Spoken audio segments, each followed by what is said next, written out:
Good morning. Our first case this morning is Kozlowski versus Sandals Resorts. Counsel? May it please the court, my name is Joel Kerwin, here with Richard Rusak for the appellant. There are two things wrong with the notice that purportedly was provided in this case. You want to reserve some time, Mr. Perwin? I'll reserve whatever I have left, Your Honor, which is typically nothing. There are two things wrong with the purported notice in this case. One, even if the court finds that it was timely provided, it was patently inadequate. We get an email that says your invoice is attached. It says nothing about conditions. And the invoice on the first page is attached, and it says nothing about conditions. So it says, here's my invoice, here's my invoice, I throw it on the desk.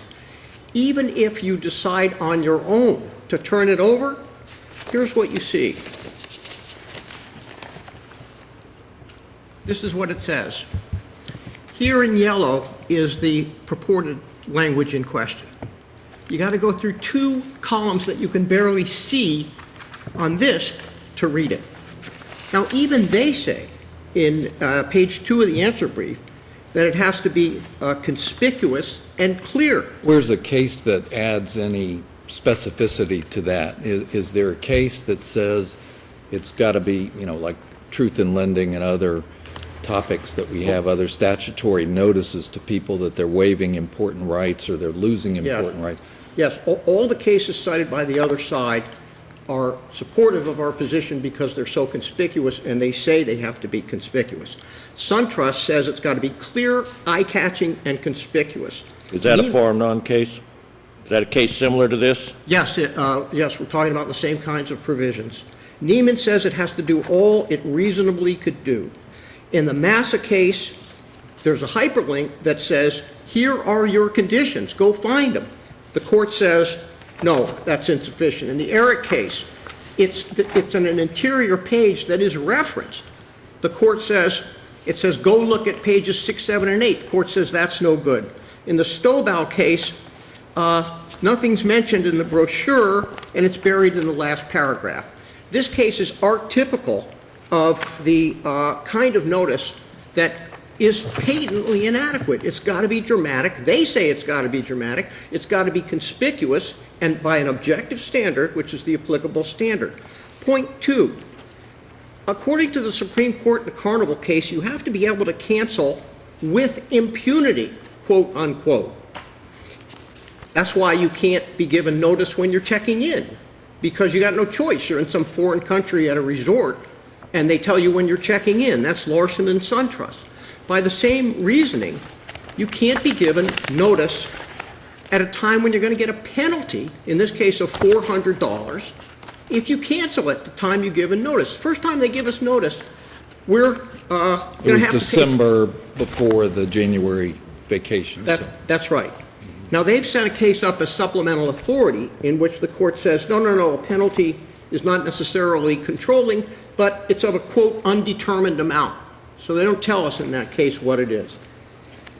The cases say that the Korn case, the Stovall case, the SunTrust case, the Sisman case, they all say if you impose this kind of condition on somebody, you are not providing the opportunity to cancel, quote, with impunity. Now, are all those mandatory venue cases? Yes. Or are they, some of them, jury waivers? Yes, they're all cases in which there was some provision, typically venue or choice of law, that they're trying to impose on the passenger. It's typical in the cruise ship cases. And, most people can't afford $400 to cancel the trip when they get, and we're talking about objectively, when they get this notice. That's a lot of money for most people.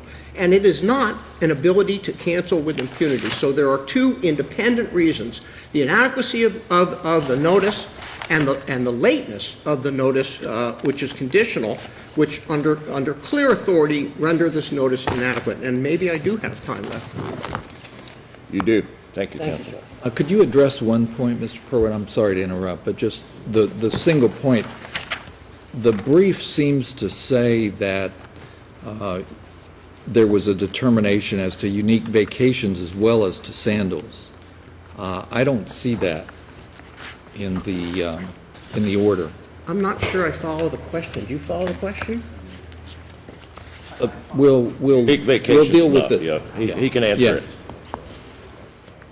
The appellee will address it, and then you can respond to it on Okay, it rebuttal. How about dismisses that? Unique Vacation as well as the other party? That's the Yeah. question. That's the question. Thank you. May it please the court. My name is Scott Cole, along with Tom Scott, represent Sandals. Judge Salter, to address your question, Unique is not dismissed by this. In fact, if you look at the forum selection Mr. Cole, you clause- need to speak louder for me. Oh, I'm sorry. I'll lean a little forward. In fact, if, Judge Salter, if you look at the forum selection clause, 17A says Unique must be sued in Miami-Dade County. If they're sued by themselves. No, it says they must be sued in Miami-Dade County. There's no conjunction there. Well, Unique is a Delaware corporation who has its principal place of business in Miami-Dade County. Sandals is a Jamaican corporation with its principal place of business in Jamaica. This is why Sandals has the policy that it should be sued, that it wants to be sued where the hotels are This located. order has nothing to do with Unique. It has nothing to do with Unique. We're Unique here- is not here, not part of this. There's no hasn't- lawyer from Unique here. They're not part Okay. of it. We set that clear in our brief. All right, so, Nothing to do with all right, Unique. so why don't you respond to Mr. Perwin? I will respond to Mr. Perwin. First, Mr. Perwin ignores one significant factor that the cases have set forth, that this is a heavy burden that the plaintiff must overcome in order to set aside a forum selection clause. In addition, they're presumed valid. So that's how we look at these things. And if you look at this forum selection clause, it came with an email on December 5th, 48 days prior to the guest vacation starting at Sandals. The email had one page, and the email instructed the guests to open the attachment. It told them to open in Adobe. If they didn't know how to open in Adobe, it instructed them how to do it. The one-page attachment had the invoice on the front and the terms and conditions on the back. It was very... Electronically, how does that work? In other words, that the invoice has, the invoice is on the front and the terms are on the back. I understand as a printed page what that would look like, but electronically, what does that look like when someone opens that? Your Honor, electronically, I don't know how it would be electronically. I know it says in Adobe that you need to print it off, and I would presume that electronically it would come on one page. One would be there, and then the other would be there. But the point here is, Judge Logue, is that it is only one page. And on the back of the page, and we agree it has to be conspicuous under the auspices that it's presumptively valid and they have a heavy burden to overcome, it is conspicuous. If you look at the top of that document, it says terms and conditions. The first word in block letters is important. Immediately after that, it says, please read carefully. And then if you go down to the forum selection clause, and it has other clauses such as how you deal with your travel agents, getting on your flights, luggage issues, checking in issues, and other issues that every traveler would want to know when they're going to a foreign country on vacation. And most importantly, it has 17A is a forum selection clause related to Unique, 17B is a forum selection clause related to Sandals, and it says, without fail, every case against Sandals must be brought where the hotel is located, in this case, Jamaica. In addition to that, in 17C, it says, when you arrive at the resort, you will be required to sign a document that says you consent to Your Jamaica. opposing counsel is, excuse me for interrupting, No, but please, I interrupted you, Your Honor. your opposing counsel is indicating, look, but it's a page of language that's being presented. There are many terms and conditions being presented at one time. So were these provisions being communicated in a dramatic way? They were, Judge Logan. They were being communicated in a dramatic way for several reasons. First, the provision was in bold. Each 17A, 17B, 17C, the subject header was in bold. Second, it was in all caps. And if you look at the trial judge's order, the trial judge wrote an 8-page order analyzing all these issues, said it was conspicuous. It wasn't stuck in a paragraph where nobody could find it. It was set off. It was set off in a separate paragraph. And those are the physical characteristics that we look for in examining these. Says as to Unique Vacations Limited, though, doesn't it, counsel? Doesn't say as to Sandals at the Yeah. top. 17B is to Sandals, and it says it. Well, I understand that, but the top of the page refers to Unique Vacations, doesn't refer you down to Sandals. Well, Your Honor, it says Unique Vacations is the tour operator. Unique Vacations is the party of who the booking was made through.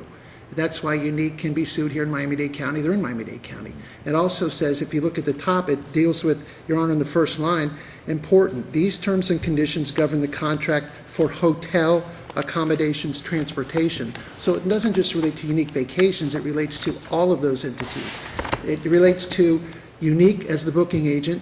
It relates to the hotel where you're going to check in. It relates to the transportation because they offer a van to give you a ride from the airport to the hotel. What do you say to his point on timing, that this notice really comes to them only when they're facing a penalty if they back out of the contract? Judge Salter, the Clark case that we saw to supplemental authority, we believe shuts the door on that issue. If you look at that, they quote heavily from the Shute case, United States Supreme Court case, which says the issue and whether these things are reasonably communicated is the type of communication, not the timing. The Supreme Court recognized in Shute that many people in today's day and age would not get the contract until they made their final payment, because we all deal with email communications and email bookings now.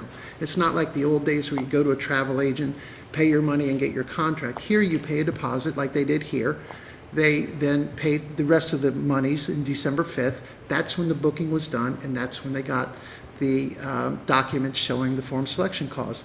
Yes, we stipulated for the purposes of the motion only that they would have been fined $400, but our Supreme Court has said that's not the issue you look for. They recognize that sometimes people would get fined, and sometimes these documents would not get to the guests until they were already in the fine period. The Supreme Court said that's not an issue you look to. That issue is a non-issue as far as we're concerned. We ask you to look at the Clark case. It sets it all forth. And with regard to Judge Logue, your other question, and the uniqueness or the how it's set off, again, this isn't a 6 or 7 page document like in some of the cases they cited. It's a 1-page document. This isn't a document like the Massa case they cited where the gentleman had to go search the internet and look at one of 6 or 7 hyperlinks to find out where the form selection clause was. This is a single-page document sent to the guests. They were told to open it. Opening it, it's right there. And one important... And I guess this is one that kind of had to be opened because it was the invoice. Yes, it had to be. Judge Logue, No, you're but you correct. couldn't- One thing that I'm sorry. You know, if the consumer skipped opening the document for some reason, they couldn't have, I guess, paid for their trip. Correct. And one thing, because they had to pay the deposit in 3 days after opening the invoice. You are correct. So they wouldn't have paid the rest of the trip. So they had to open the invoice. And one thing that Mr. Perwin overlooks is in her declaration, Mrs. Kozlowski said, I did receive the document, and I did look at the document. So she admits that. It wasn't a case where she may not have opened it, as Mr. Perwin said, and she may have stuck it on a desk. She did open it. She had to open it. As you say, Judge Logue, she had to open it to pay for the rest of her vacation, which they did. They paid timely. So she had it in her hands. And Thank you. that's undisputed in the record. Thank you, counsel. Thank you, Judge.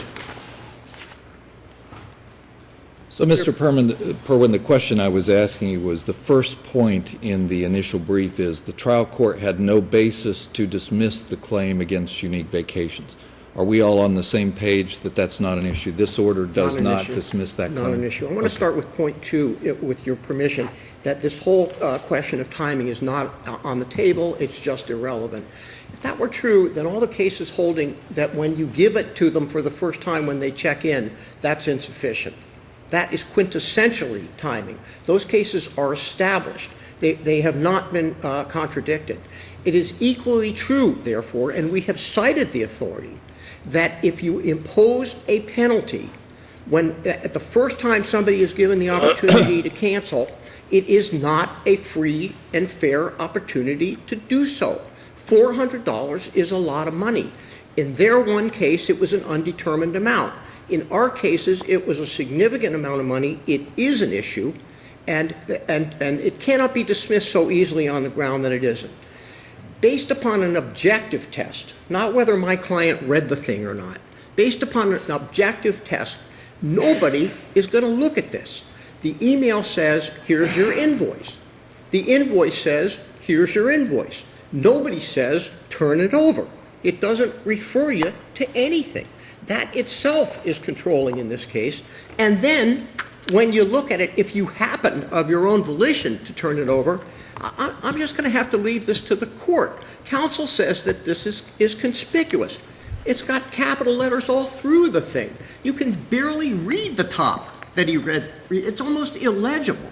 You can't possibly find these clauses. The contention that it's dramatic and that it calls your attention to it is frankly absurd. And all I can say is we've got a dichotomy here. Counsel finds this sufficient. Look at the cases. They say this isn't close to sufficient. Look at their cases in which the court finds it sufficient, in which it's dramatic, and it's isolated, and it's sometimes in a different color. Well, if this had been on, if the terms and conditions were, let's say, spread out over 3 pages, would that help? It might, if it was spread out in bold or in big letters and spaced, it might well be better than this thing, cramming it all. But then there in one- wouldn't be the problem of, well, look, somebody would glance at the first page and not bother to look at the other pages. Exactly, because the first page doesn't call your attention to it. No, and but I mean, wouldn't that problem be exacerbated if there were multiple pages? And, you know, you'd have the invoice, and then attached to that were multiple pages of terms and conditions. You know, it's the old thing when, you know, when someone buys a house You might now. be better When someone prompted. buys a house, they initial like 150 notices. And I'm sure you're aware, there's a lot of disputes where people will say, I never actually got notice, I never initialed notice, they never told me about this, and then their initials will be right there. And the fact is, they're getting so much notice that it becomes no notice, if you know what I mean. That's true, although on the other hand, if there are a lot of pages that might alert them that there's something to read, as opposed to something on the back of the page that they never refer anybody to, and if you do turn it over, you can't see the thing. It's patently inadequate, and therefore, under the case law, I submit that the court just looks at this thing, it will conclude that it was not adequate under the cases, and that the order of the circuit court should be reversed. Thank you. Thank you. Thank you, counsel.